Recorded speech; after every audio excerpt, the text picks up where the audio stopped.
Te invitamos a que nos sigas en nuestras redes sociales. Búscanos como @tertulias gastronómicas el podcast en Spotify, Facebook, Instagram, YouTube y TikTok. Suscríbete y dale like. Sé parte de nuestra comunidad barroca.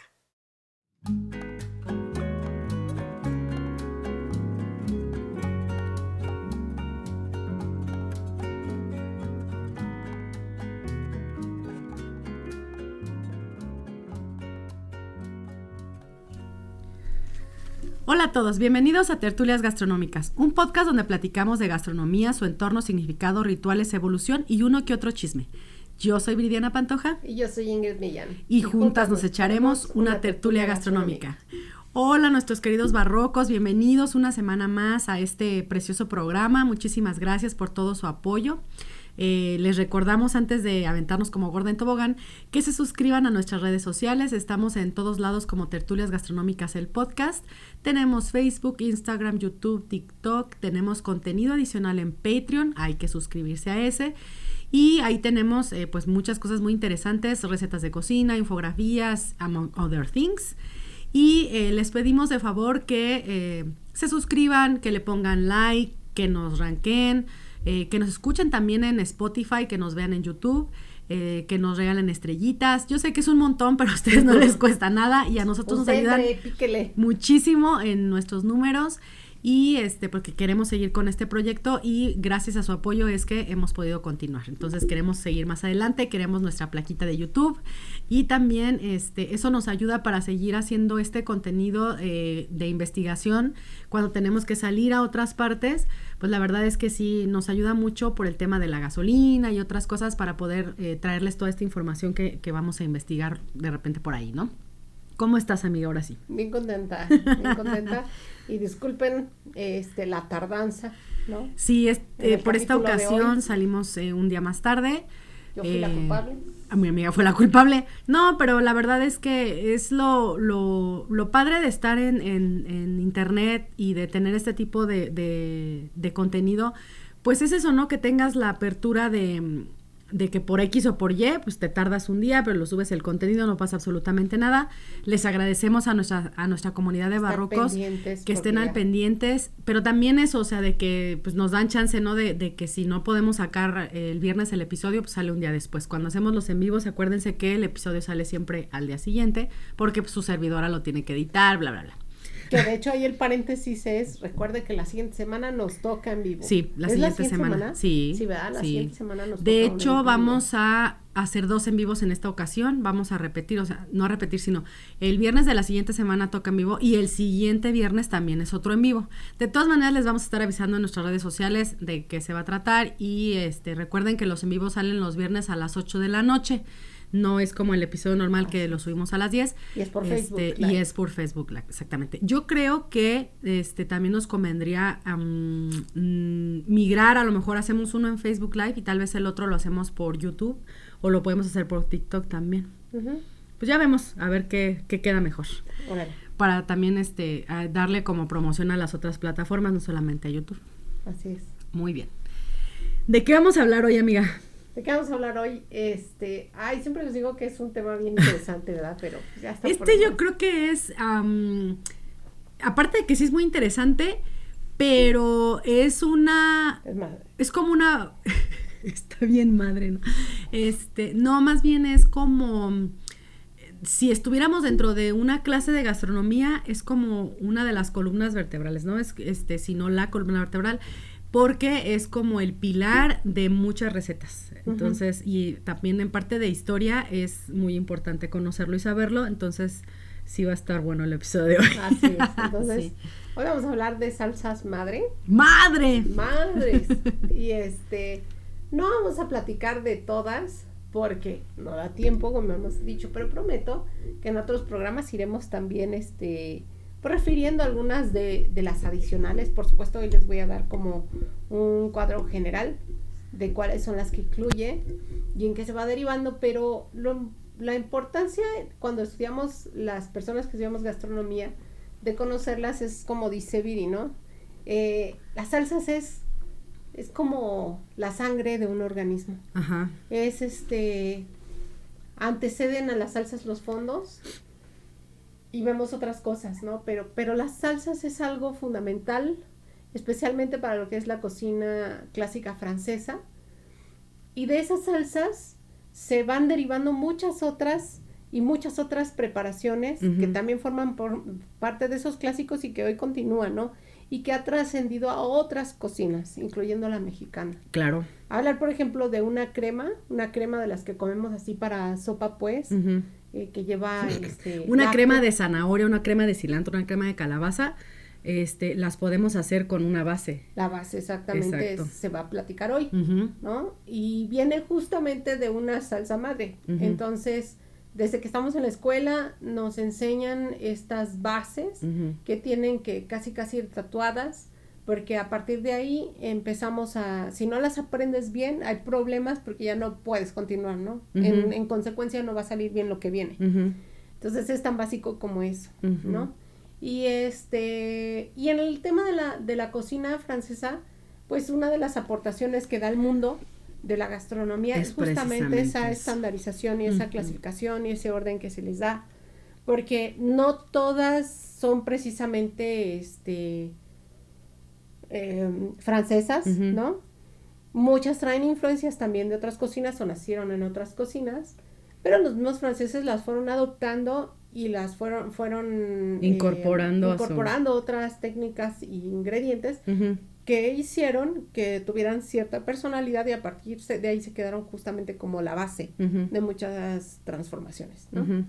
Entonces, es una cosa que se aplaude para la cocina francesa y que en otros capítulos ya hemos dicho que es por eso que se le da esta idea o este lugar de ser la madre de todas las cocinas, ¿no? En este caso, las salsas madres, pues también tienen que ver con ello, ¿no? Sí. Porque incluso, insisto, cocina internacional se puede hacer a partir de estas salsas madre que hoy conocemos. No, y que para poder innovar, porque la cocina de eso se trata, de no solamente de replicar como lo que ya existía, sino que hacer algo a partir de eso que ya existe. Es como una clase de alquimia, ¿no? Si lo pudiéramos llamar así. Pero para poder innovar, si no te sabes las bases, no vas a poder lograr nuevos productos de alguna manera. No, y punto que alguna vez inventaran algo y ya estaba inventado, eso es lo peor, ¿no? Sí. Que a lo mejor están pensando que inventaron algo nuevo cuando ya existía. Sí, exactamente. Entonces creo que el camino más fácil es justamente empezar por la base y de ahí irte complicando o no la vida, ¿no? Fíjate, ahorita que dices eso de la base, estaba viendo una entrevista que le hicieron a una cocinera tradicional donde dice, para todos los cocineros, chefs, gastrónomos, como se quieran llamar, porque dice también muy atinada la señora, ¿no? Hoy hay tantos nombres que se les dan a las personas que estudian el tema de la gastronomía, pero dice, aquellos que quieran, incursionar en esto, dice, y que, no, sobre todo habla de las personas que lo estudian, ¿no? Que se dicen o se llaman, chefs y cocineras y demás, si tú quieres aprender, dice, a hacer cocina española, asiática, francesa, dice, lo que quieras, primero, sobre todo si eres mexicano, bueno, no sobre todo, sino más bien, si eres mexicano, tienes que saber cómo se hace una tortilla. Eso es lo primero que debes saber. Si no conoces tus raíces y si no sabes hacer tu comida, la que es tuya, intrínseca, que lleva la historia y demás, ¿cómo vas a saber hacer otras cosas? Entonces dice, lo básico para un chef, cocinero, lo que sea mexicano, es saber cómo se hace una tortilla desde lo básico, o sea, desde el proceso de nixtamalización, desde la molienda, desde todo, y echarla al comal y que te salga y que te infle. Si no sabes hacer eso, no te puedes decir a ti mismo que eres un chef o que eres un cocinero. Y yo así de toño. Claro. Y me lo mismo acordé sucede de cierto restaurante de la Ciudad de México. Y entonces sucede que ese ejemplo trasladado a Francia, pues es lo mismo. Es lo mismo. Si un cocinero francés quiere grabar nuevas propuestas de su propia cocina, primero tiene que aprender las bases, porque si no las sabe, entonces no puede innovarlas, no sabe qué está haciendo. Así es. Por eso es historia. Va. Bueno. En esta estandarización de salsas tuvieron que pasar muchos siglos y muchas cosas para que se fueran justamente como ordenando. Y eso es lo que voy a empezar a platicar. El contexto, inicio, como, ¿no? Siempre. Pero sí quiero decirles que depende del autor que uno busque, de los clásicos, o no nomás es el autor, sino depende de la publicación en la que uno se basa, o incluso en la escuela de cocina en la que uno tome las clases, va a ser justamente esta clasificación.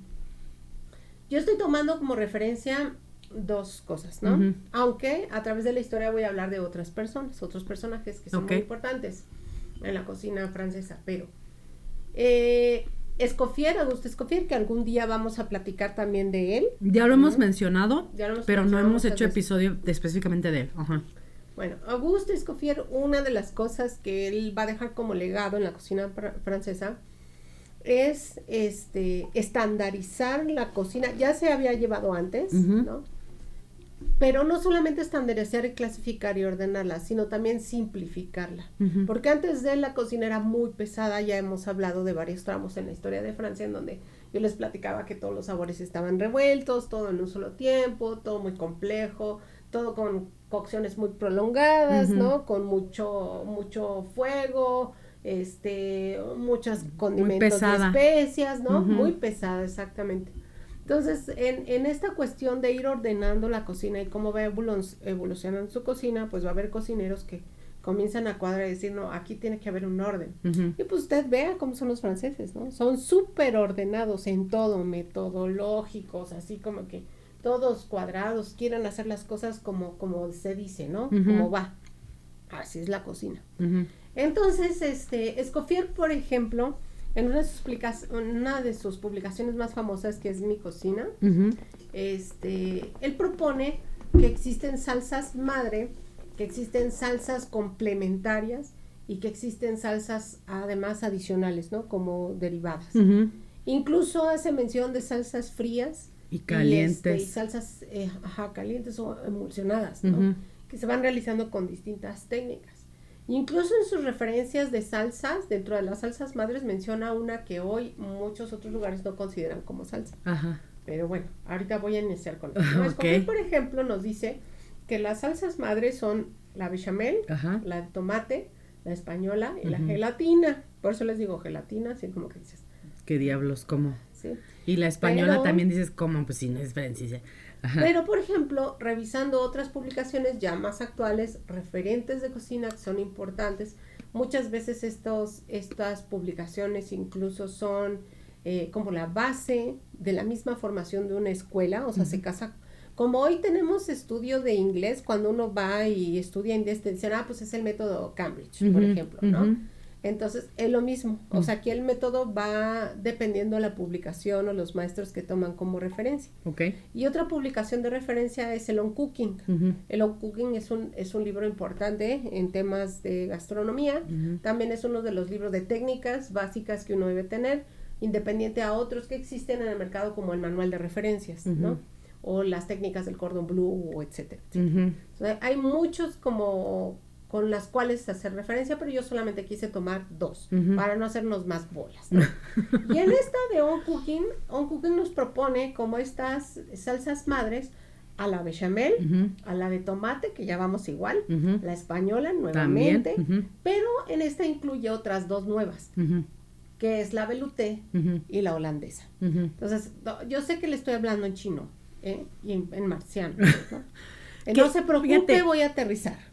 Que de todas maneras, aunque a lo mejor no conozcamos como los procedimientos específicos de cada una, sí las hemos escuchado, y sobre todo estas últimas que mencionaste, o sea, las de la segunda, el segundo autor. De la primera, la gelatina yo no la tenía en el radar así, pero ahorita que mencionas el segundo, son como las que en la mayoría de las escuelas de cocina son las que te presentan así, que son las principales. Y ojo, no son las únicas, ¿no? Ahorita le voy a mencionar cómo aprendí yo y lo que me enseñaron a mí. A punta de chifladazos. Y para que vean cómo existen otras clasificaciones todavía más extensas. Sí, porque aparte de estas, va a haber como variantes de cada una y tienen otro nombre. Así es. Entonces, insisto, no hay una verdad absoluta. Lo que sí es importante es que la mayoría coinciden con algunas y coinciden y se les llaman así porque a partir de ellas sucede todo lo demás. Por eso se les llama madres. ¿Sale? Entonces no imagine que yo estoy diciendo una grosería ¿no? No. Es decir, madres es justamente ese origen, eso, algo que detona como base para seguirlo construyendo. Es como el maíz para nosotros, del maíz o de la misma tortilla van a derivar un montón de platos que en México consumimos. No por la técnica, pero sí por esa, por lo que se puede hacer con un solo procedimiento. Ahí yo diría, ahí mejoraría esta respuesta y diría, ahí serían dos, ¿no? El elote, en versión fresca, Ajá. y a partir de lo que es la mazorca, que se nixtamaliza y que sale una masa. A partir de la masa, no tanto de la tortilla, a partir de la masa, okay, logramos una serie de subproductos. Por eso mi amiga decía al inicio, si tú quieres saber de cocina, eres aficionado o quieres estudiarla, por supuesto que si eres mexicano, lo primero que tienes que saber, pues es entender esta cuestión del maíz, porque hablábamos ya en otros capítulos que nosotros somos el pueblo del maíz, ¿no? Claro. Que nuestra memoria tiene que ver con el maíz, nuestra cultura es del maíz. Entonces, si no sabemos qué es el maíz, ni qué se hace con él, ni cómo se emplea y se trabaja, pues no podemos saber lo demás, ¿no? Así es. Sí, no es de ir al supermercado, marca la que quiera, ese de carrito, pues, ir a comprar ahí la masa, ¿no? Por Dios, ¿no? Uno tiene que ir al campo, conocer las variedades, conocer cuáles tienen... Que si también se puede, cuando ya lo conoces y ya sabes, pues sí, por tiempo, por lo que quieras, pues sí puedes comprarlas, de sabor no va a ser igual, pero tienes que saber hacer lo otro también. Sí, claro, ¿no? Y estás obligado a no quedarte con el súper, estás obligado a conocer el campo, a conocer a las cocinas tradicionales, a ir y entender lo que es el proceso de nixtamalización. Ya lo hablaremos en otro capítulo, ¿no? Que el proceso es complejo, porque no es un solo proceso. No. Y no todas las mazorcas se nixtamalizan igual, o sea, refieren diferentes cantidades de cal, dependiendo qué maíz sea, y también difieren en cuestión de qué porcentaje de humedad tienen, por cuánto tiempo estuvieron secas, para a partir de ahí ver cuánto tiempo van a estar en el calor, ¿no? Más un montón de cosas más. Pero fíjate, mucha gente piensa que nada más es meterlo hacia la orilla. orilla. Ya lo hablaremos después, ¿no? Sí, está bien. Entonces, regresando a esta cultura francesa, pues lo primero que tenemos que saber, antes ya de meternos a qué es cada una, es entender que es una salsa, ¿no? Y de dónde viene su origen. La palabra salsa viene de una raíz latina, que es salus, que significa salar. Y como ya vimos en otros capítulos también, este acto de agregarle sal a la comida durante toda la historia del hombre ha sido un acto que justamente tiene mucho que ver con esta evolución humana, ¿no? De entender que por un tema ya de placer a nivel lengua, a nivel paladar, agregamos ciertos elementos que dan un sabor especial o aromatizan o complementan o profundizan, ¿no?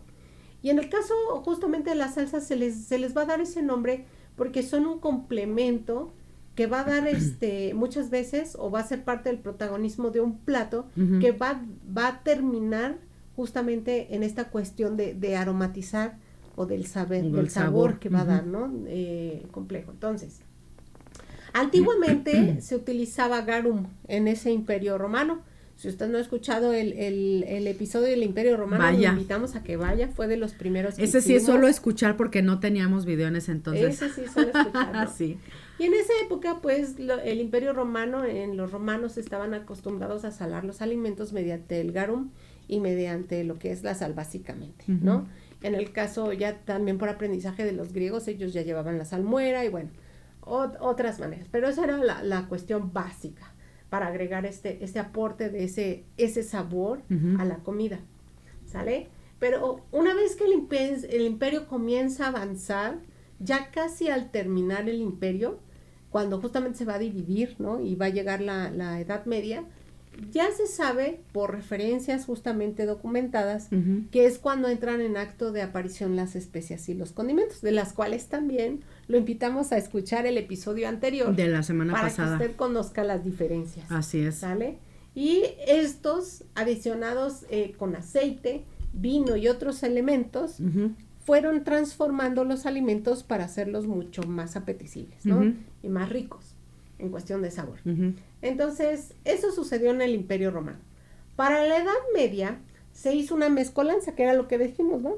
En la Edad Media va a ser un revoltijo que te van a servir en 1 o 2 tiempos máximo, en donde todos los sabores van a estar combinados en el mismo plato, todas las técnicas, todos los condimentos y todos los sabores, ¿no? Entonces es una cosa muy extraña, una bomba que caía justamente al estómago, y si teníamos oportunidad de tener res y gallinas y cerdo, pues todo junto iba en el mismo plato, porque estábamos también hablando de diferentes momentos en el que va a ir avanzando no solamente la cuestión de los hábitos, sino también de las corrientes artísticas que al final de cuentas derivan también en una cocina, ¿no? Y en las costumbres alimentarias.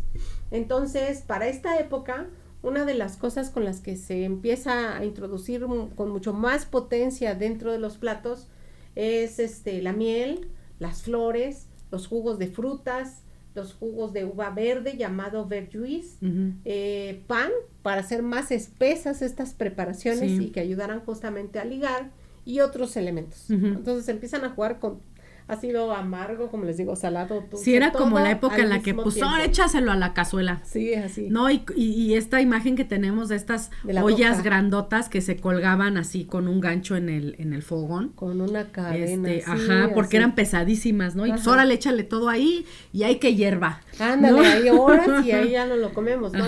Que el recordatorio, el platillo más tradicional que podríamos ver hoy en día ya evolucionado es justamente el mole de olla, ¿no? Ajá. Que antes fue olla podrida y... Sí. O sea, y antes... Sí, estos como, también como potajes, ¿no? También eran muy de la época. O sea, bueno, es que yo entiendo que ya lo platicamos en alguna ocasión, creo. Con lo tú dices, el potaje llega después. Sí. Y va a ser como otra manera de presentar ya alimentos, ¿no? Ok. Pero en esta cuestión eran pesada, caldos. En donde todo echaban en el mismo plato y todos los sabores estaban incluidos y todos los tiempos ahí dentro, ¿no? Entonces no había postre, por ejemplo. Entonces, es bien interesante porque alrededor de entre 1300, les voy a dar una fecha, ¿no? Por ahí de 1375 va a surgir una publicación que se llama Le Viande, que es el libro probablemente más antiguo de cocina francesa, que describe justamente salsas sumamente elaboradas, rebuscadas y pesadas y especiadas, y que tenían que pasar por muchísimos procedimientos. Que eran hasta de días, ¿no? De prepararse. Sí, muchas veces de días de prepararse, ¿no? Esta publicación la va a hacer Guillaume Tirel. Él nace en 1312 y muere en 1395, entonces imagínense la fecha, ¿no? Estamos hablando del siglo XIV. Y él tuvo un alias que justamente se llama Taïwan, y él es el que hace esta publicación. Él fue chef de Carlos V de Francia. Ok. ¿No? Entonces, ya cuando hablamos también de la Edad Media, platicamos que muchos de los chefs tenían ese conocimiento porque estaban asociadas las bondades de los alimentos también a la cuestión de la salud, con esta escuela de Galeno, ¿no? Que, por cierto, no nos debes ese episodio de la escuela de Galeno. Sigo desarrollándolo. Sí, es un poquito complejo. Y sí, porque ando viendo así cómo ahora sí que cómo demonios porque en un solo lo episodio provoco, para no que lo sea vas a poder sacar. Fácil, amable, entendible, ¿no? De todo lo que masticable, sí. Pero bueno, ya estoy trabajando en eso. Entonces, imagínense, eran aquellos que tenían acceso a alguien poderoso y que aunque el cocinero no supiera escribir, sí tenían la posibilidad de dictar a otro que sí lo tuviera, a un escribano, porque el rey era el que iba a pagar esa publicación. Acuérdense que estamos en plena Edad Media, en donde los libros son incunables, donde probablemente habría uno y ya, o dos, ¿no? La copia, pero todo se hacía a mano. Sí. Y no te podías equivocar porque tenías que volver a empezar esa hoja, ¿no? Y eran libros preciosísimos. Sí. Entonces tenían que hacer todo básicamente como muy artesanal. Muy artesanal, ¿no? sí, claro. Entonces era rarísimo ver los libros, no todo el mundo leía, no todo el mundo escribía. Y muy caro aparte también era hacerlo, exactamente. Muy caro, era un estatus muy alto. Entonces esas publicaciones no van a estar circulando así con la gente de a pie, como dice mi amiga, ¿no? No, de hecho a veces ni siquiera cuando los hacían, a veces ni siquiera el rey los tenía, se los llevaban a las abadías y allá solamente los podías encontrar, o sea, era muy, muy específico. Y bueno, en esta publicación se van a incluir 17 salsas súper rebuscadas y pesadas, ¿no? Que ya se conocen con ese nombre. Pues como yo les decía, en el Imperio Romano van a ser sabores básicos, se va a utilizar el garum, se va a utilizar el vino y otras cosas, Pero ya para esta Edad Media ya existe una publicación que nos da referencia en el que ya existe con ese nombre, como salsa, y que van a acompañar los alimentos. Bueno, para el Renacimiento, o sea, ya que termina la Edad Media, aquí va a empezarse a introducir dentro de ese juego de esas salsas los lácteos. Y entonces vamos a poder utilizarlos y también las yemas para poder ligar las salsas, darle otra consistencia, otra textura y por supuesto otros aromas. Sí. ¿No?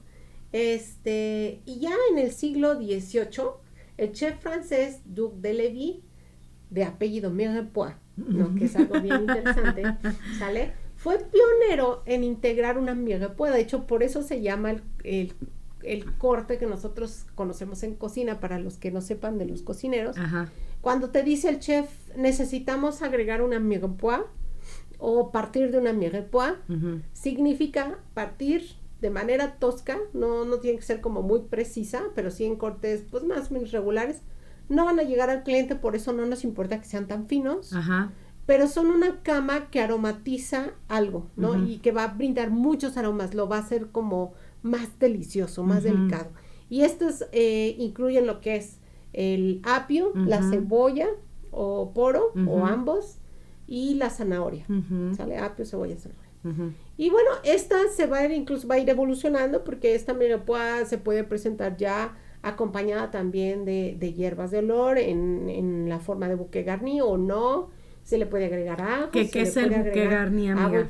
Voy para allá. No sí, créame que sí lo consideré, pero quiero poco a poco ir avanzando, ¿sale? Imagínelo ahorita como un ramillete de hierbas, ahorita les voy a platicar más, pero para que se quede con el término mirepoix, o mirepoix, como se escribe, que proviene justamente del apellido de este duque, ¿sale? De este personaje, no de este chef, perdón, de este chef que se llamaba Duque. Duc de Lévis Mirepoix. Ay, qué cagado, ¿no? ¿Cómo te llamas? Duque. O Duque de qué, ¿no? Princesa me llamo, ¿no? Sí. O duquesa. Sí, y sí hay quien se llama, ¿no? Sí hay. Sí, hasta o a los perros que ya les generalmente los he escuchado más que en personas, en animales. Sí, hasta en las películas, ¿no? Duquesita. Así se llamaba la de los Aristógatos, ya me acordé. Sí. Ajá. Bueno, entonces, Mirepoix a todo le va a empezar a echar justamente estas verduras, estas hortalizas, y a partir de ahí, como las crea justamente este chef, él mismo le va a implantar su apellido a esta preparación, que va a hacer más complejas las salsas, algunas salsas. Entonces, cuando uno dice haz una mirepoix en la cocina, sabes que es un corte grosero de cebolla, zanahoria y apio. ¿Y que las vas a poner a hervir? Cosas. No, esas normalmente se ponen a saltear y con esas iniciamos, por ejemplo, ya compartimos para un fondo, o podemos enriquecer una salsa a partir de ellas. Ya hablaré ahorita cómo, ¿no? Pero sí quiero que me vaya entendiendo, que cuando le diga, vamos a hacer una mirepoix para hacer esta salsa, y me va a entender de qué estoy hablando. Okay. ¿Vale? Entonces, fíjense, eso fue en el siglo XVIII. Ya aumentamos más ingredientes a lo que es la lista de las salsas, ¿sale? Y por consecuencia, al utilizar la mirepoix, lo que viene es fondos mucho más complejos en aroma, y por lo tanto, salsas mucho más enriquecidas, ¿no? Más saborosas, por todos los aromas que van a desarrollar. Bueno, también tuvimos un capítulo de nuestro siguiente chef, que es Carême. Carême, Escúchelo, porque también está muy bueno ese episodio, ¿no? El chef de las celebridades. Y bueno, Carême fue el primero que, después de toda esta historia que le estoy platicando, se le ocurrió un día así, porque pues ya saben que él estaba medio loquillo, ¿no? Y como que tenía siempre ansiedad y no estaba quieto. Y le estaba estar haciendo algo siempre. Era hiperactivo, ¿no? Entonces, él fue el primero en empezar a redactar en un documento y después ya publicarlo, ¿sale? Todas las salsas que recuperó hasta ese momento, que se servían de lo que él conocía en su entorno, en sus esferas, y obviamente muchas otras más que él fue creando, ¿no? Que son creaciones de él. Y lo que va a hacer, hagan de cuenta, es como un juego de rompecabezas. Va a empezar a ver, ¿esta cómo se llama? Ok, ¿qué tiene? ¿Cómo se hace? Ok, entonces si esta lleva un fondo blanco y esta también, entonces las voy a poner de este lado, ¿no? Ok, pero a esta parte de llevar fondos se le agrega un lácteo y entonces, ok, esta va a ir junto con las de las lácteos y entonces lo voy a poner por acá. Y entonces estuvo jugando durante mucho tiempo hasta lograr una clasificación como más lógica de porque antes se tenían, ¿no? Las que tenías a los que cocinaban para los soberanos, los reyes, pues. Ajá. La gente que pero sin sentido a lo mejor, ¿no? Sí, sin un orden lógico, ¿no? Y muchas veces ¿por qué está aquí? Porque lo digo yo y cállate. Así es. Ajá. Y porque eran cosas que habían aprendido con sus mismos maestros. Acuérdense que esta cuestión también era de aprendices, ¿no? Y se iban heredando estos puestos. Y como él lo hacía así, pues yo también. El maestro lo hacía así, pues yo lo aprendí. Y el maestro decía que se llamaba así, pues así se quedó, ¿no?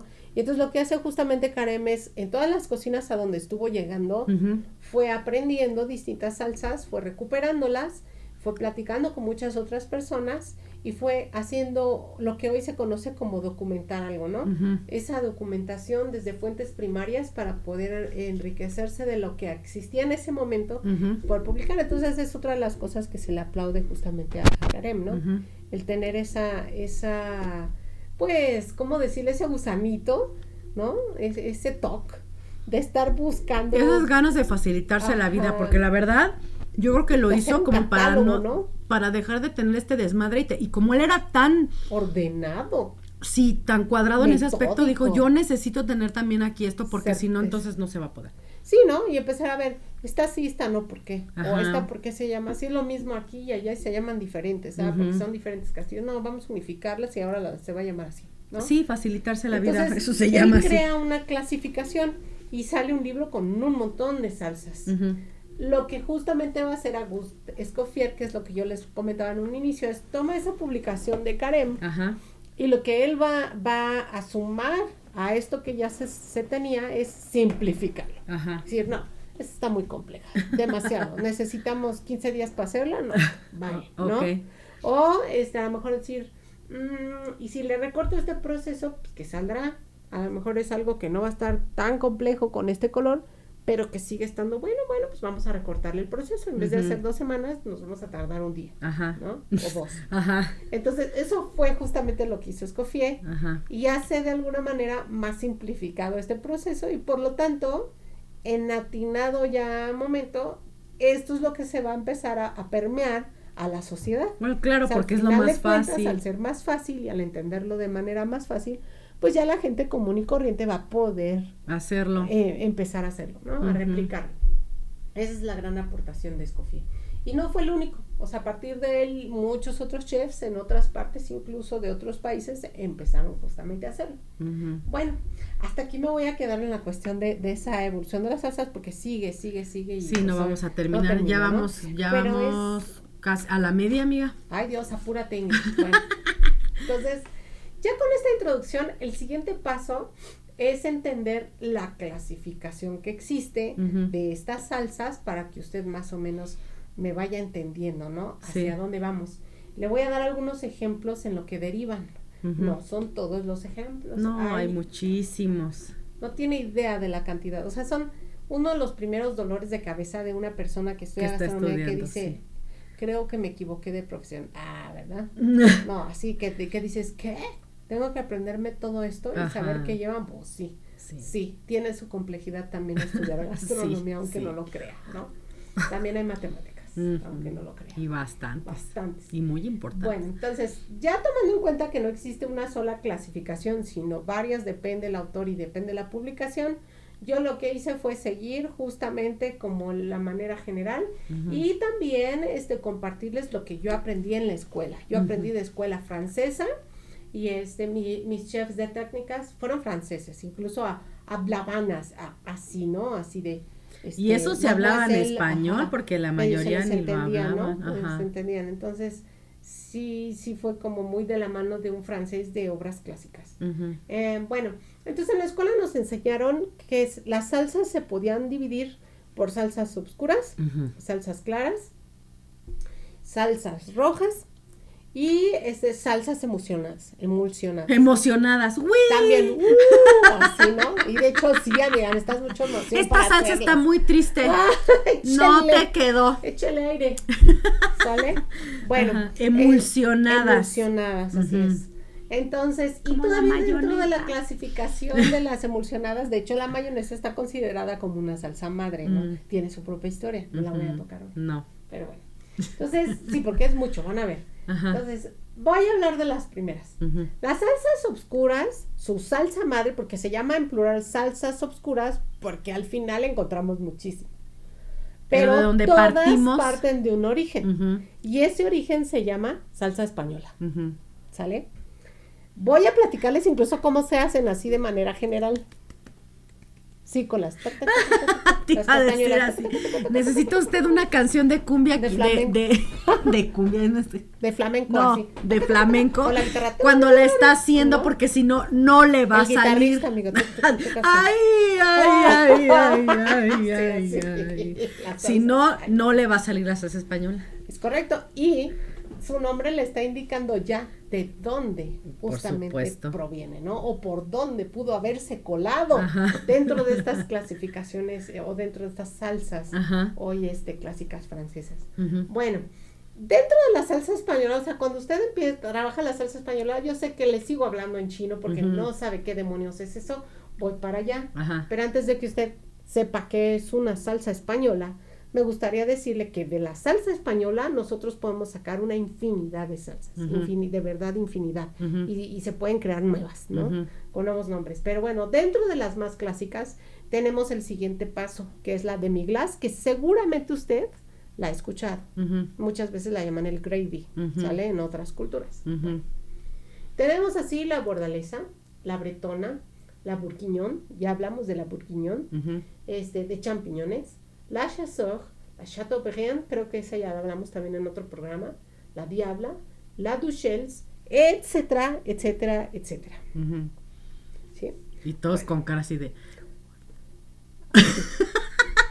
Qué flojera de episodio, le vamos a cambiar. No, quédese, está bien divertido. Está bien interesante. Bien interesante, ¿no? Porque así cuando usted llegue en su carta y diga, no sé, filete miñón en salsa de chasseur. Ajá, ¿no? ya vas a ver de ¿no? qué O es. jabalí en salsa chasseur. Ajá. Entonces usted ya va a decir, ok, ¿no? Que es esta cuestión de los volúmenes que hacemos de formulario de cocina clásica. Ajá. ¿No? Es como un complemento a esta. Bueno, por otro lado tenemos a las salsas blancas, cuya salsa madre es una salsa bechamel. Esa yo creo que es la más conocida Es la más de todos. conocida de todos. Sí. En muchos lugares se le conoce como salsa blanca. Sin embargo, por lo menos a mí en cocina, sí fueron muy insistentes los chefs. Y sí tengo que decirlo, no he encontrado en alguna publicación así que lo dicte. Sin embargo, en la práctica, sí escuché que mis chefs me decían que no era lo mismo la salsa blanca y que la salsa bechamel. La única diferencia es la nuez nuez moscada. La única diferencia, ¿no? Ya hablaré de cómo se hace, no se preocupe. De hecho, si usted ve por ahí, por ahí tenemos un TikTok de la abuelita, ¿cómo se llama? De Doña Chenchita. Que justamente da por ahí, justo cuando vimos, creo, Caremo, por ahí, en donde da una aportación de una salsa blanca para que quede mejor, ¿no? Entonces también véala, porque ahí platico, ¿no? Y bueno, en esta salsa cuya madre es bechamel, podemos encontrar diferentes derivadas también, que una de las más conocidas, por supuesto, la que le sigue es aumentas queso y se llama mornay, ¿no? Y luego si aumentamos cebolla, ¿no? Se llama subis. Y entonces así podemos hacer diferentes, tenemos salsas de 3 quesos, de 4, las cremas, ¿no? Que es la base justamente para hacer una crema, la salsa nantua, entre otras, porque hay muchísimas, ¿sí? Y dentro de estas salsas blancas, resulta que como la salsa oscura nada más tiene una madre, y de ahí derivan todas las demás, en esta tenemos 2 madres, ¿no? Una es justamente esta salsa bechamel, y la siguiente es la velouté, ¿sale? Ambas provienen justamente de un fondo claro. Me va a decir que de qué me habla, ¿no? Bueno, pues en unos momentitos más le voy a decir que es un fondo y no es precisamente algo que nos ponemos debajo de la falda, ¿no? Eso te iba a decir. Vestidos. Fondo blanco, pues es de color blanco con encaje. Y negro, pues igual. No, pero bueno, ahorita les voy a platicar que es un fondo para que no se me estrese. Los velutés se dividen a su vez en, por ejemplo, si está hecho de ave, de pescado o de ternera, ¿sale? Porque la ternera, ser una carne pues mucho más rosadita, pues no llega a ser al final un fondo o una preparación blanca, oscura, sino más clarita. Ajá. Por eso pertenece a las claras, ¿sale? Y qué racistas de verdad, por lo tanto, se llama dependiendo de qué lo hiciste. Puede ser un veluté de ave, un veluté de pescado o un veluté de ternera, por ejemplo, ¿sí? De puras verduras, ¿no? Esos son bullones y son otras cosas. Ok, no me meto en ese. Ok, perfecto. Entonces, esos son los velutés. Y si los velutés, a su vez, los ligamos o les vamos agregando cosas, pues los podemos convertir en un veluté de ave al vino blanco, ¿no? O veluté de pescado con vino blanco también, ¿no? O con trufa, un montón de cosas, ¿no? Sí. Y entre esos derivados, por ejemplo, uno de ave, lo podemos convertir en una aurora o en un húngaro, una salsa húngaro, o si es de ternera la podemos convertir en una de alcaparras o de mostaza.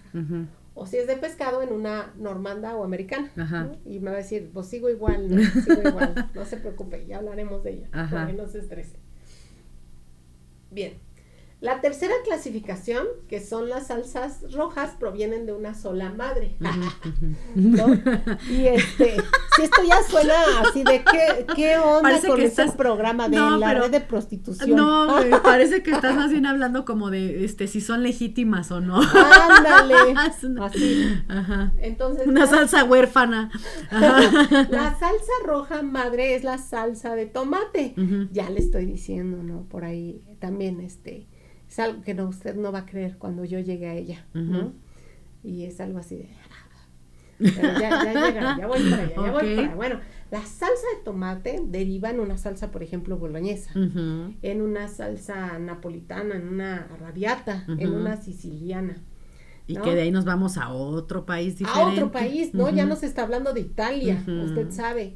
Y entonces quiere decir que aunque se da a conocer en Italia, se jala hacia Francia, se incorpora, y se convierte en una también de sus salsas madres para poder llegar a otros resultados, a pesar de que provenga de otro Italia. lugar. Y vamos a ver cuál es el origen, porque el origen no es Italia. No. ¿Sale? Entonces, seguimos y decimos, wow, pues qué interesante, ¿no? Y entre otras, insisto, porque no son las únicas, ¿no? Tenemos la putanesca también, por ejemplo. No me digas así. No es nos llevamos fuerte, pero no me hables así. Y menos en público. Por favor. Bueno, y por último, esta clasificación que se le llama las salsas emulsionadas, que incluso refieren dos diferentes divisiones o subdivisiones, ¿no? Tenemos las salsas emulsionadas calientes y las salsas emulsionadas frías, ¿no? Y dentro de las salsas emulsionadas calientes tenemos dos madres, ¿no? Que una es la salsa holandesa y otra la salsa bernesa. Y dentro de las emulsionadas frías tenemos las vinagretas y la mayonesa. Entonces dices, híjola, está muy complejo, ¿no? Y de ahí derivan infinidad también. Por ejemplo, de la holandesa podemos crear muselina con U o micado. De la bernesa, la Shogun o la Valois. De las frías de la mayonesa podemos hacer lo que quiera, ¿no? Desde una mayonesa de chipotle hasta una alioli, una muselín con OU, una mil islas, una rusa, ¿sale? Y de las vinagretas, de lo que quieras. Lo que se le ocurra. De lo que se te ocurra. Sale, ¿no? Y ahí sí pongo infinito. Sí, así, 3 puntos. De infinito. Exactamente. Porque pues no terminamos nunca. No. Entonces, fíjense qué grande es el mundo de las salsas. Y solo es un tema. Sí. ¿No? Solo un tema. Ahora, como es solo un tema, y ya llevaba yo como media hora y no sé cuánto llevo ahorita. Ya llevamos 40 minutos. ¿Sale? Ahora tenemos que centrarnos solo en algunas. Y entonces lo que voy a platicarles a continuación son datos que necesitas saber para entender ahora sí la salsa, que va a continuación, aparte de su historia, pero también decirles, ¿no? Y disculparme de que no voy a hablar de todas. Entonces vamos a hablar hoy solamente de 4, de 4 salsas madre, y las demás las iremos campechaneando en otros episodios. ¿Vale? Entonces, para poder hacer una salsa, existe una fórmula. Y esa fórmula suele llevar como un tema básico, un fondo. Suele, porque no todas, ¿sale? O no siempre. Hay diferentes maneras de llegar a ella. Entonces, fondo, ahora sí, no es el que se pone debajo del vestido, ¿sale? Fondo es un concentrado líquido que contiene muchos aromas. Para lograr un fondo, uno parte de materias que normalmente tú podrías ver y decir, ¿cómo? De ahí se obtiene materia aromática bien abundante. Por supuesto. Normalmente son menudencias, son órganos que no ocupamos, o vísceras, o podemos ocupar también pellejo, grasa, huesos de animales. Que es de donde va a salir más el sabor. Más los aromas y los sabores, ¿no? Entonces, si hablamos, por ejemplo, de un fondo de pescado que incluso tiene su propio nombre, que es fumé, ¿no? Estos los hacemos con lo que es los esqueletos y la cabeza del pescado, que es de donde hay más, por supuesto, sustancia que sacarle. Más el mirepoix, que usted ya sabe que es un mirepoix. ¿Sale? Una pedacera de zanahoria, cebolla. Eso, amiga, ya te falta uno. Era zanahoria, cebolla y... Apio, perdón. Apio, ¿no? O dijiste apio o... No, cebolla o poro. Perdón. ¿No? Y que les decía yo que puede incluir incluso ajos y puede incluir ya un bouquet garni. Ahora sí, ¿qué es un bouquet garni? Son un montón de hojitas. Sí, bouquet en francés significa ramillete. Imagínense que el que llevan las novias a la iglesia cuando se casan de blanco, ese es un bouquet, ¿sale? Sí. O cuando quieres conquistar a alguien que le llevas un ramo de rosas, ese es un bouquet, pero sería de rosas, por ejemplo, ¿no? Entonces, ahora sí, transformado la cocina, bouquet garni es un ramillete, pero de hierbas de olor, que aportan aromas a los alimentos, y que ya hablamos que estas hierbas, ¿cuáles pueden ser? En este capítulo de hierbas, hablamos de hierbas, sí, ya estoy yo bien, pero hierbas, ¿no? No, eran condimentos y especias. Condimentos o especias, exactamente. ¿no? Entonces, habíamos hablado que las hierbas estaban consideradas al igual que las especias dentro de los condimentos, y que las hierbas incluían los tallos y las hojas frescas. Exacto. Y que cuando estas se secaban podían ser especias ya, ¿no? Y todas conformaban parte del grupo de condimentos. Así es. En el caso de lo que es el bouquet garni, es un ramillete que normalmente se amarra con un hilo especial, no el que sale en ¿cómo se llama esta película? El diario de Bridget Jones. Exactamente. Que le pinta toda la sopa de azul. No es un estambre azul. No. Es un hilo cáñamo, que es el que utilizamos en la cocina para hacer muchas preparaciones. Entre ellas amarrar también la carne, ¿no? Pero o bridarlos a las aves y todo, ¿no? Darles forma. En este caso, ese ramillete se amarra con eso. Y lo podemos llamar de muchas maneras, incluso en español le llamamos atados también. Que ya hay, ahora con lo nuevo de las cocinas, ya hay hasta, como difusores, cajitas, que ya tú metes ahí todo, ya echas ahí y ya no tienes que andar amarrando nada ni nada. Que se inspiraron en los difusores de té. ¿No? Pero que tienen que ser incluso a veces más grandes por la hierba, o las hierbas o condimentos que contienen. Y así evitas que se te despedace o pase algo ahí por el efecto de estar hirviendo, y entonces, pues ya no te llena ahí de pedacitos. Así es. Bueno, el bouquet garni lleva 3 hierbas básicas y que identifican justamente a la cocina clásica francesa. No son las únicas hierbas que se ocupan en su cocina, ojo, no estoy diciendo que sean las únicas. No, pero es como la base otra vez. La base de ese bouquet. Lo que sí o sí debe llevar. A veces le agrega más, ¿sale? Pero las básicas son tomillo, laurel y perejil. Esas 3, ¿sale? Esas 3 se amarran y ahí tienes tu bouquet garni. Antes, pues no se usaba el hilo. Antes con el mismo barra de las hojitas o directamente así se colocaban. Y ahora ya hay hasta técnicas también que les llamamos. Porque total lo vas a colar. Sachet de pis, que sachet significa saquito o bolsa, que también en el que forras en una tela y metes dentro esos ingredientes, lo amarras y lo metes. ¿Sale? Entonces, pues en realidad en las cocinas, si estamos haciendo fondos, que ya le dije que es, pues a veces vas a encontrarlos amarrados.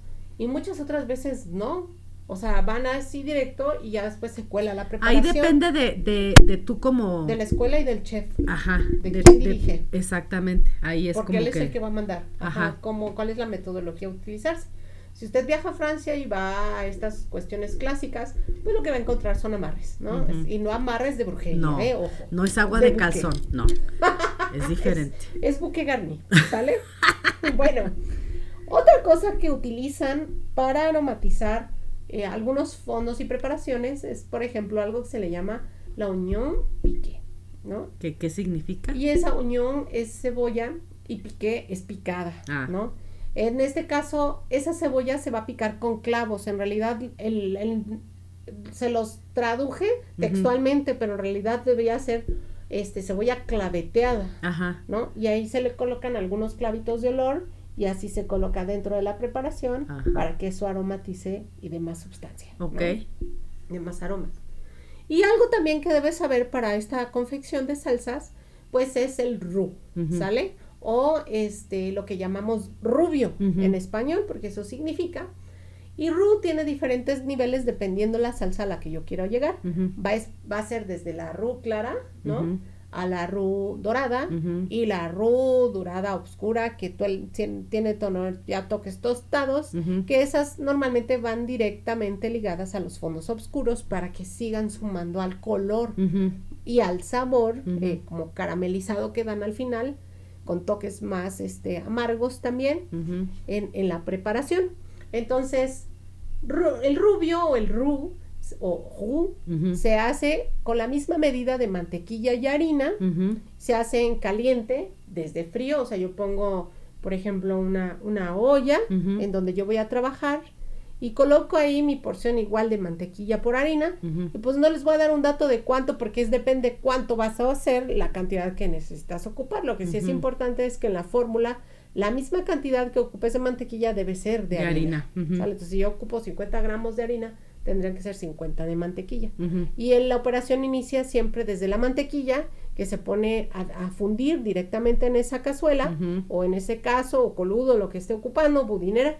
Se deja justamente que se funda, comienza a burbujear, agrego la harina. Es muy importante para las salsas y para todo lo que se liga que esa harina esté bien cocida, porque si no te causa un problema en el estómago, ¿no? Te puede dar hasta chorro si está cruda. Entonces, lo que hacemos es justamente empezar a mover, porque tampoco la podemos olvidar, porque si no se quema. Y lo que queremos justamente, yo les digo que se cuida mucho el color, depende a lo que uno se quiera, al objetivo que uno quiera llegar. Entonces, una vez que se hayan mezclado y se hace una masita homogénea, vamos a esperar a que se cocine, lo básico, que es dejarlo güero, ¿no? En este primer proceso. Y como sé, cuando ya cambia de color, se hace un poquito más seca la preparación, la podemos dividir y ya no se junta dentro de ese olla. Incluso los aromas comienzan a cambiar. Y a partir de ahí yo agrego lo que voy a diluir con ese roux para hacerlo más espeso, ¿no? Y entonces, estos son como los términos clave o vocabulario que usted debe saber, terminología o jerga, como decimos en nuestra profesión, para entender lo que sigue. Ahora sí, me voy a las salsas, ¿va? Y ahí si tú ya me haces así, amiga, para cortarles. Dale, ya tengo, ¿va? Tienes 5 minutos. No fregues, son 4 salsas. Dale, va. Entonces, vamos con la salsa bechamel, ¿vale? La salsa bechamel es un clásico y quiero platicarles que ya para el siglo XIII ya existía en recetarios italianos una salsa llamada balsamella. Parecido. Suena como a nombre de caballo, amiga, ¿no? ¿Balsamella? Balsamella. No, yo que soy más puerca siempre me voy por el lado cochino, amiga. Sigamos entonces, ¿no? Bueno, hay una leyenda que dice, ¿no? Eso lo encontré en varias publicaciones, que existió un señor llamado Louis de Bechamel, que vivió entre 1630 y 1703. Él fue marqués de Nointel y pariente de Colbert, el ministro de Luis XIV. ¿Sale? Es también Vincent de la Chapelle quien describe por primera vez esta salsa en su libro The Modern Cook, que salió en 1733. Bueno, aquí voy a parar tantito.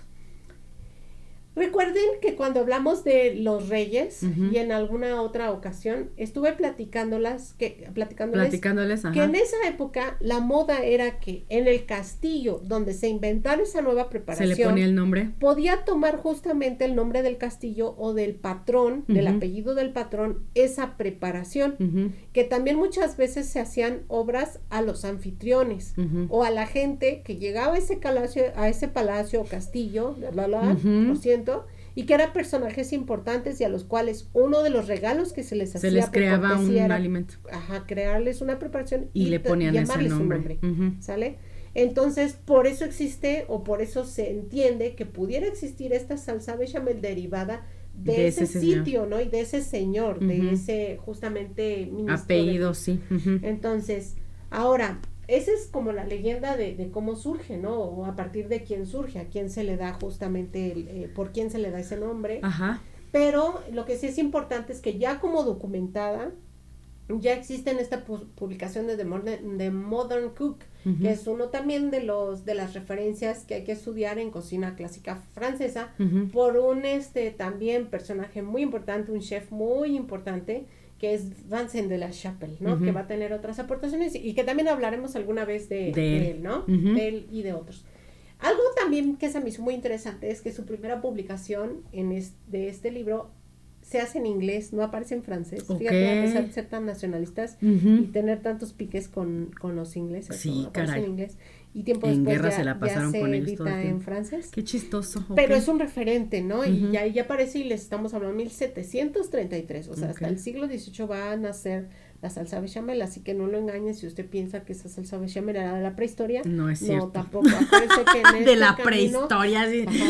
Imagínate ahí al cavernícola. Si apenas si empezaban con la sal y te traen salsa bechamel. Sí. Pásame la mantequilla. Ajá, ¿no? sí, Así. ajá, sí. Hazme un roux. Sí, un roux doradito. Bueno.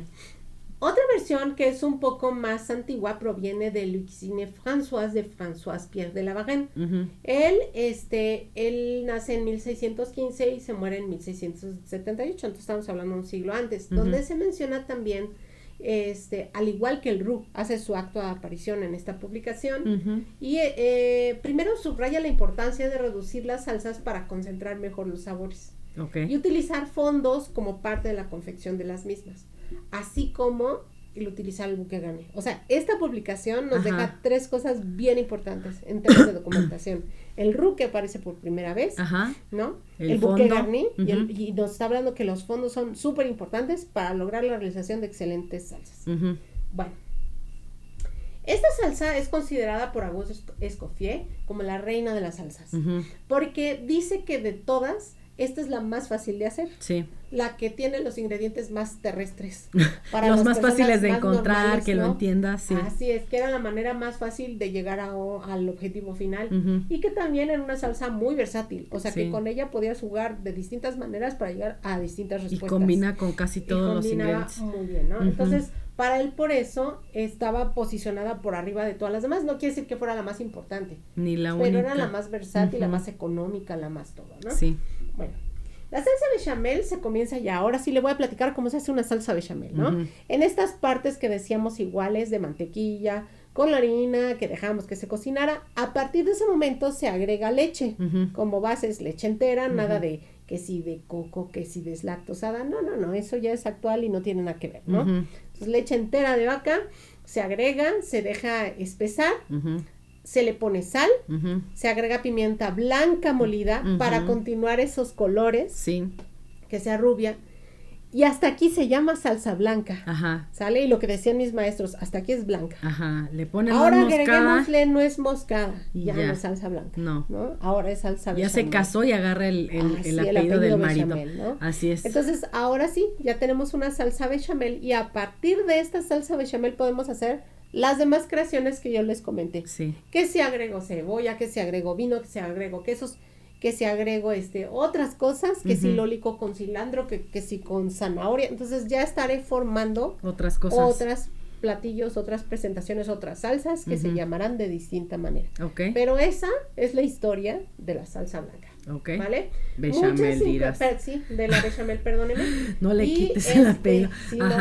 Y esta a veces suele agregársele también bouquet garni, oignon piqué, como incluso breza, en esta primera parte en donde está la mantequilla con la harina, y hasta el final se cuela para evitar que se vayan, pero eso finalmente es materia más aromática que puede vestir aún más la salsa, que en realidad no es tan necesaria, ¿no? Pero si usted le quiere dar más aroma, pues ahí está, ¿no? Bueno, la siguiente salsa es la salsa española, ¿va? Y voy hablando conforme van apareciendo justamente, van haciendo acto de aparición en la cocina. Carême, fue un chef que le tuvo mucho respeto a algunos de sus antecesores, y acuérdense que en ese momento pues no a todos se le tenía tanto respeto, No. sobre todo él, ¿no? Ujú. Pero uno de sus antecesores es justamente Vincent de la Chapelle, de Ujú. quien ya hablé hace unos momentos, y en The Modern Cook, ¿no? Ujú. Que ya en versión francesa se va a llamar la cuisine moderne. Que siendo lo mismo, la cocina moderna. Así es. La Chapelle fue el cocinero de Lord Chesterfield Ujú. y luego de la reina María Leczinska. ¿Se acuerdan quién es la reina María Leczinska? Se casó con uno de los Luises, que es el rey Luis XV. Sí. ¿Sale? Y él es a quien se le atribuye la salsa española. Ok. ¿Va? Existe otra historia de que es en la boda de Luis XIV cuando se casa con Teresa de Austria. Ojo, Ujú. Teresa de Austria. Ujú. A mí me suena incluso más lógica esta. Sí. Cuando aparecen por primera vez, porque se sirven en la boda, la salsa española y la olla podrida. Ya hacen acto de aparición justamente en Francia. Entonces, Ajá. probablemente por ahí se coló y así se quedó. Ok. ¿Sale? Y también la salsa española, por muchos franceses es conocida como salsa oscura, no necesariamente española. Si le Ok. llaman, vamos a hacer una salsa oscura, se puede entender así, o como salsa española. Ok. ¿no? Y pues también se entiende, porque acuérdense que esos franceses son muy nacionalistas, entonces pues no a todos les gusta llamarlo por su Que nombre, sea otro nombre ¿no? diferente Exacto. al que tenga que ver con España, sí. Les duele entender que no todo se creó en su país. Ajá. Bueno, entonces vamos ahora a explicar cómo se hace una salsa española. Para la salsa española usted debe tener 3 componentes ya listos. El primero es un fondo oscuro, Ujú. que puede ser de ternera o de buey. Ujú. El segundo tiene que tener un roux oscuro, Ujú. sí va súper dorado, Ujú. ¿sale? Y el tercero, un mirepoix. Ujú. Este mirepoix se suele enriquecer con tocino. Ok. Y también lleva hierbas, Ujú. ¿sale? Ramilletes de hierbas. Entonces lo que se hace es, el fondo se liga con el roux, Ujú. se comienza por O supuesto sea, en a lugar partir de del roux, ponerle leche, le vas a poner el fondo oscuro. El fondo oscuro, Perfecto. exactamente. Ujú. Y se va a dejar hervir hasta que se ligue, o sea, hasta que quede Sí. espesito. Ujú. Después de eso se le agrega más tocino, cebolla, zanahoria, tomillo, laurel y perejil que Ujú. previamente saltaste y que incluiste en la Salteaste. salsa. Ujú. Sí, Ujú. y que incluiste en la salsa. preparación. Y hay incluso quien agrega vino tinto o Para puré que de sea tomate todavía más adicional oscura. para que exactamente Y más fuerte. y más aromas, ¿no? Se debe dejar por espacio de 3 horas más reducir. Ujú. No les he platicado de los fondos, pero un fondo oscuro en una buena cantidad, si vamos a hacer unos 10 litros aproximadamente a término, no al inicio, sino a término, Ujú. pues estamos hablando que pueden pasar pues, a veces 8 o 10 horas de confección solo el fondo. Sí. ¿no? Entonces ahora súmele 3 horas más para llegar a la salsa española.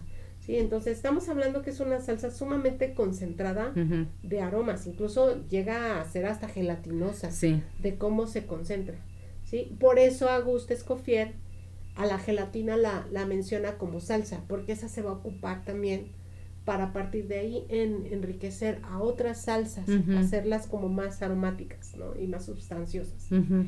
Bueno, en el paso de 3 horas se tiene que ir agregando también de vez en cuando más fondo para que no se queme Ujú. y no se sale, ¿no? Bueno, hasta ahorita no hemos agregado elementos de No. sal, ¿no? Eso normalmente se hace hasta el final. Ujú. Pero precisamente para que sea muy bien nivelado estos aromas que se van desarrollando, se le va agregando de a poco también fondo hasta que se logra la concentración perfecta, que quede incluso así como espesa, como yo les decía, que al momento de ponerse a conservar en refrigeración Se hace gelatina. gelatinosa, Ok. ¿no? Y estos jugos de carne al final se cuelan y se reservan para ya irse ocupando conforme se vaya ocupando, ¿no? Ujú.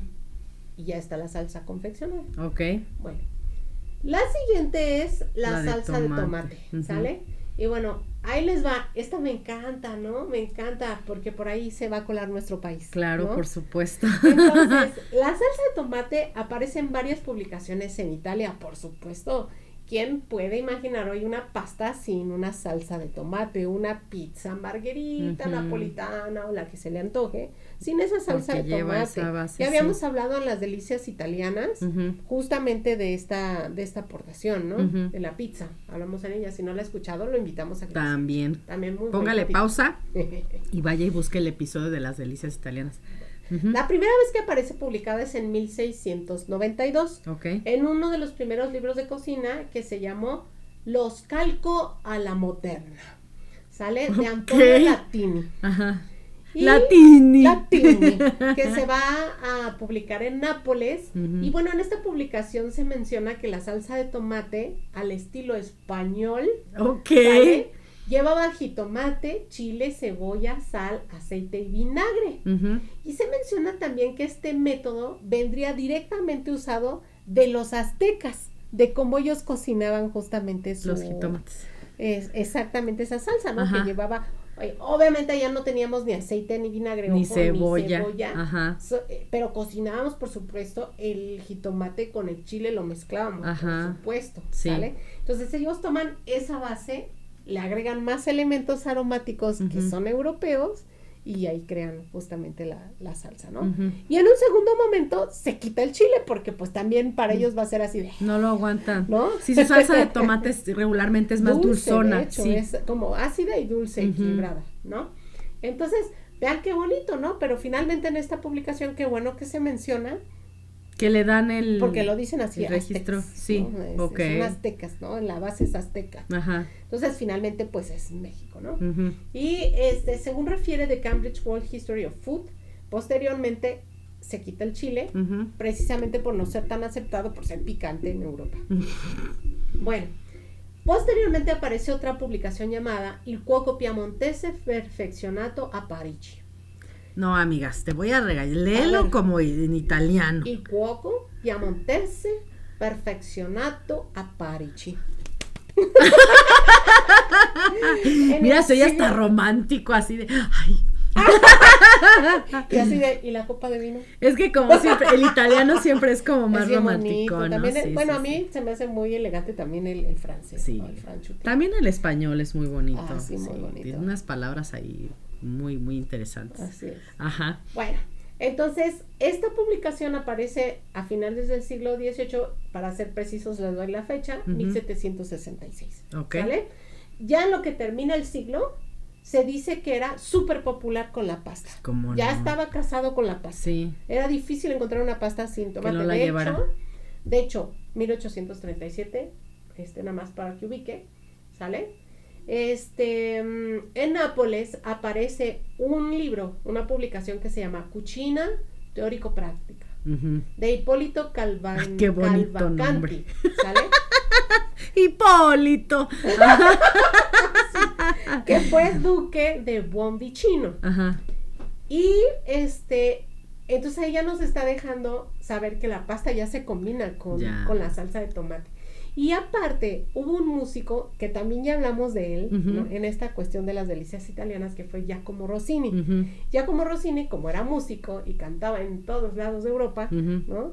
Él puso de moda la pasta y la salsa de tomate y todo lo que tuviera que ver con Italia. Él lo va a poner de moda fuera de sus fronteras. Entonces va a empezar a conocer la cocina italiana por él. Entonces, él decía que una buena pasta o un buen platillo italiano tenía que llevar salsa de tomate, excelente salsa de tomate, se decía, ¿no? Buena mantequilla, buena pasta, buen queso parmesano, pero que eso no funcionaba si no había un buen maestro de la mesa que mezclara los ingredientes como se debía. ¿No? Y bueno, ya como yo les dije, pues va a llevar a diferentes latitudes, ¿no? Fuera de esta frontera con Italia, la cocina italiana va a empezarse a poner de moda en todos los demás. Ahora, fíjense bien, ¿no? Como yo les platicaba en el episodio de la papa, que muchas plantas fueron consideradas como peligrosas, ¿no? Que tenían su tabú en España en ese momento cuando llegan y después que se van a otras partes de Europa y que llegan en un inicio para estudiarse, ¿no? En cuestiones de, bueno, ¿y para qué ¿Y esto sirve? Cómo se come, ¿no? cómo se siembra, qué chingados? Tanto chiles como papas, como jitomates, ¿no? Y van a ser poquitos los que se atreven después a comerlo, ya que lo han estudiado, porque en un inicio se piensa que son para animales y nosotros estábamos considerados como animales, ¿no? Porque las comíamos. Entonces, pues ellos no se envenenan porque son animales, ¿no? Porque justamente estas 3 plantas específicamente son del grupo de las solanáceas que se tenían estudiadas en Europa con otro tipo de plantas que forman parte de esa familia y que son parientas, pues, pero que eran tóxicas. Sí. Entonces, sí hay partes de estas plantas que son tóxicas, pero los frutos no son, o los frutos en este caso del chile y el jitomate. El jitomate es el primo papa, no tóxico. ¿No? Exactamente. Sí, es la prima buena onda de las plantas. Así es, ¿no? Ajá. Y entonces, España en un primer lugar va a ser la que introduce el jitomate en esa alimentación, y después de España llega Italia. Italia la incluye, y por eso en esta publicación se dice perfectamente, ¿no?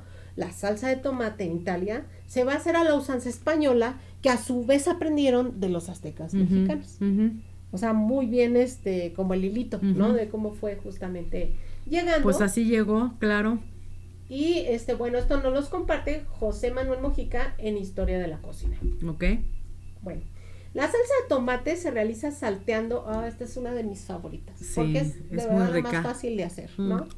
Uno lo que hace es picar finamente cebolla. Mi buen amigo Gilberto de Piamonte me decía que el ajo no debía de picarse tanto, que podía usarse entero en la minilla o machacado, nada más así, con el cuchillo, para que desprendieran justamente los aromas, ¿no? Y que si había necesidad de quitárselos porque a alguien no le gustaba, lo pudiera retirar con facilidad y nada más desprender los aromas, ¿no? Pero, por ejemplo, es una diferencia que se hace con el francés cuando hace esta salsa, porque el francés sí lo pica finamente el ajo. Ambos retiran el germinado del ajo para que no se repita el ajo después de comer la preparación y otras preparaciones que llevan ajo, ¿no? Pero bueno, pero si lo metes entero ya no lo necesitas, te lo traes completo, ¿no? No, por eso lo apretan primero para que las moléculas eclosionen y puedan desprender aromas, y segundo, para que sea muy fácil sacar el germinado. Okay. Y cuando es láminas igual, lo cortamos a la mitad, le quitamos el germinado y ahora sí sacamos las láminas. Okay. Bueno, entonces normalmente se adereza con aceite de oliva y o mantequilla, ¿no? Si estamos del lado francés, sucede que es con más mantequilla. Y o mantequilla. Si estamos del lado italiano, respetan más el tema del aceite de oliva. Y también otra de las diferencias es que el francés puede agregar azúcar a la preparación al final para cuando queda muy ácida. Y en el caso del italiano, se anticipa y coloca 2 elementos aromáticos a veces más, que es el apio y la zanahoria. El apio aromatiza, crea textura, y la zanahoria lo hace con una composición un poquito más dulce que ayuda, que justamente porque la zanahoria es dulce. Así es, a que equilibra, a que sean dulces. Y va a depender mucho de qué final es al que quieras llegar.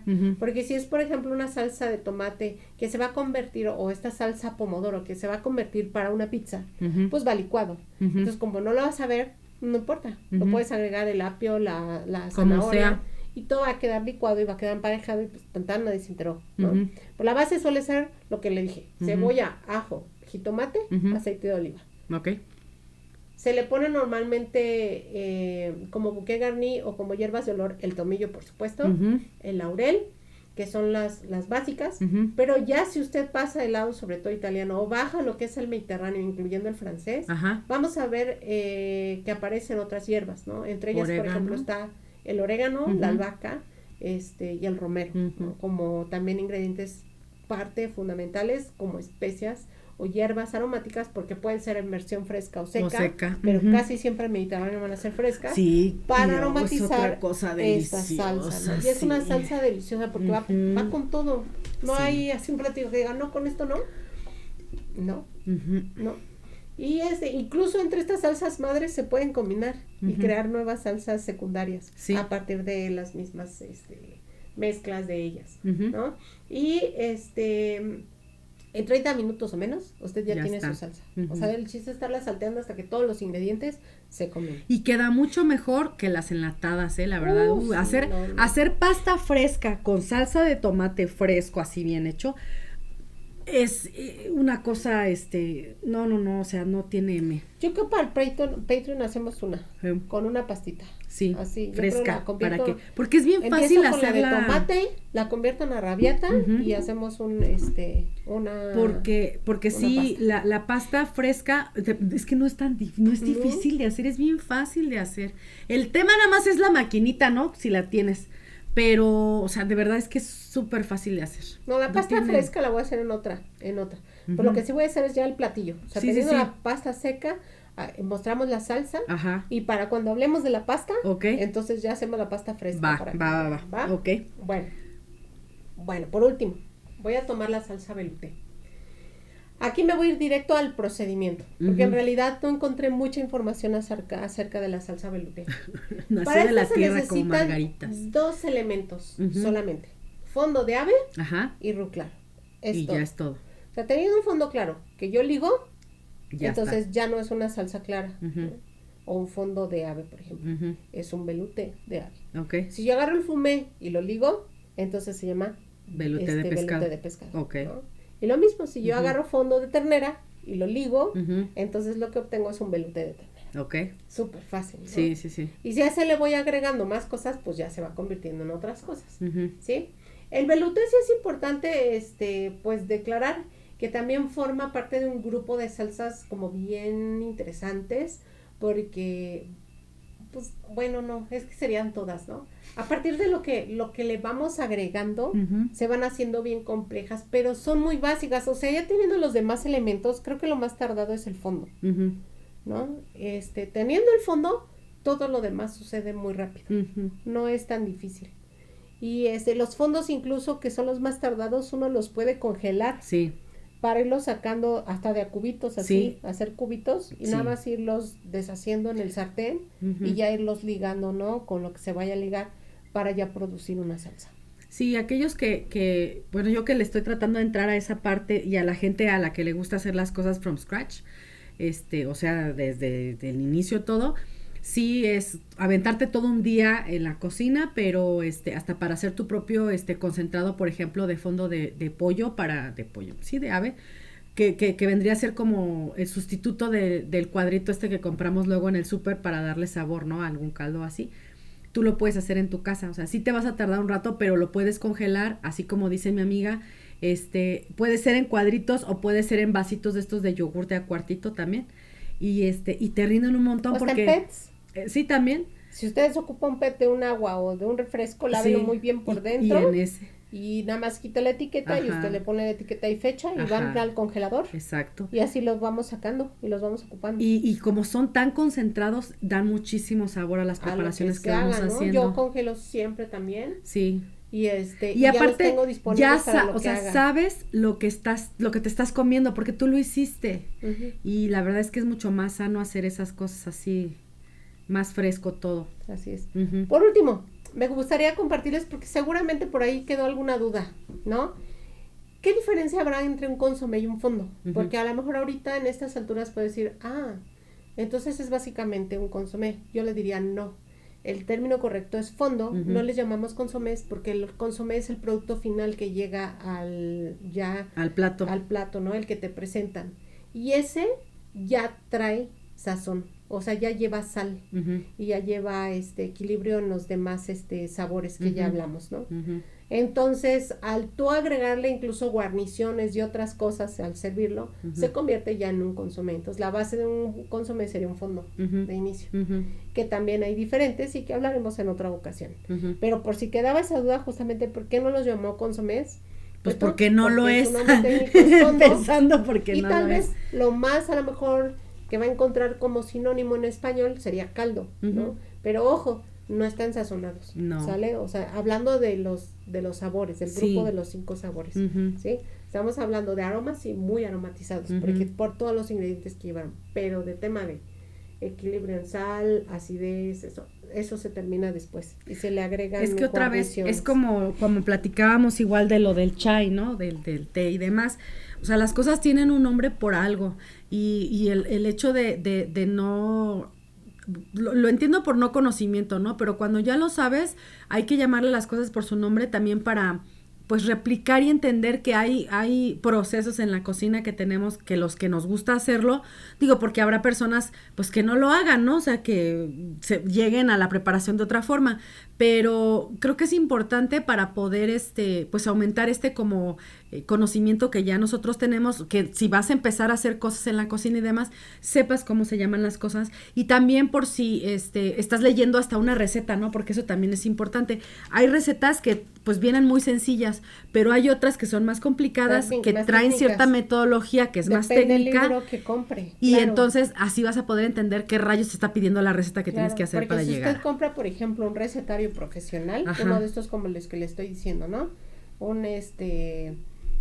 Un recetario como el Sí, de manual cocina referencia, francesa ¿no? y demás, Exactamente. no vas a entender. No, porque, o sí, si ya nos está escuchando, ¿no? Hasta del Y si le mismo- dice fondo, ya sabe que no va con sal, ¿no? Está ocupando el producto básico y Sí. de ahí lo va usted a transformar en algo que ya sepa al final, Sí, claro. ¿no? Y eso está padre porque también uno que es Si ve TV Notas, le amateur. van a decir consomé. Ah, sí, por Porque supuesto. ya está, ya tiene salecita, ¿no?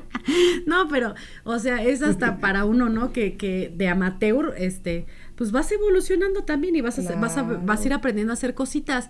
Y eso está bien padre porque pues ya puedes invitas a cenar a tus amigos y pues ya les puedes presentar ya cosas más elaboradas, más bonito. O amiga, más, cuando te invitan a comer, que era como nacieron estos episodios que les compartimos del formulario de cocina sí. clásica francesa, Sí, ¿no? claro. Vas a comer a un buen lugar. Ajá, y te que no sabes presentan qué una diablos te carta, están dando y entonces de ahora ya comer. sabe que es un consomé. Sí, ¿qué vas a pedir exactamente? Si dicen salsa blanca, ya sabe a lo que se va a enfrentar. Así es Si correcto. dice crema de, ya sabe por dónde puede partir. Así ¿no? es, sí. Y a lo que van a saber las cosas, eso también es importante, porque a veces pedimos algo sin saber qué diablos y llega y lo pruebas y no te gusta, porque de entrada no sabías qué es, y ya cuando empiezas a conocer, más o menos ya traes la idea de a qué tiene que saber eso que te van a traer. Y eso también es importante para que no nos vean la cara de no tan inteligentes, porque sí pasa. Ahora, ahí les va. Ujú. Un ejemplo de aplicación en salsa Ujú. para una cocina extranjera que no es la francesa, ¿no? Ujú. Pues yo puedo hacer hoy una crema de elote, Ujú. una crema de calabacita, De chile poblano. una crema de frijol, una Ujú. crema de chile poblano, una crema poblana, Ujú. ¿no? Entonces, la técnica y la base es una salsa madre francesa, Ujú. ¿sí? Pero el ingrediente protagonista de esa crema va a ser un ingrediente local. Ujú. Exactamente, sí. Sí. Tienes toda Así la es. razón. Muy bien. Qué interesante episodio. Como todos, amiga, como todos. Muchísimas gracias a nuestros barrocos por quedarse pasadita la hora, como siempre. Lo sentimos mucho, pero es que es imposible. Es tanta información que en una hora no se puede. Pero bueno, Pero siempre en aras de que sea información de calidad. por y que supuesto, usted le esperemos sirva y que lo les sirva goce. mucho. Les recordamos que se suscriban a nuestras redes sociales, en todos lados nos van a encontrar como Tertulias Gastronómicas el podcast. Ranquenos, regálenos estrellitas, para nosotros es muy importante también que nos recomienden con otras personas para que nos puedan conocer en diferentes latitudes. Y pues nada, les agradecemos muchísimo su apoyo, les damos gracias también a todos aquellos que se suscriben semana con semana. La verdad es que pues nos hacen el día y la semana. Les mandamos un beso, muchas gracias, nos vemos la próxima semana. Bye. Bye.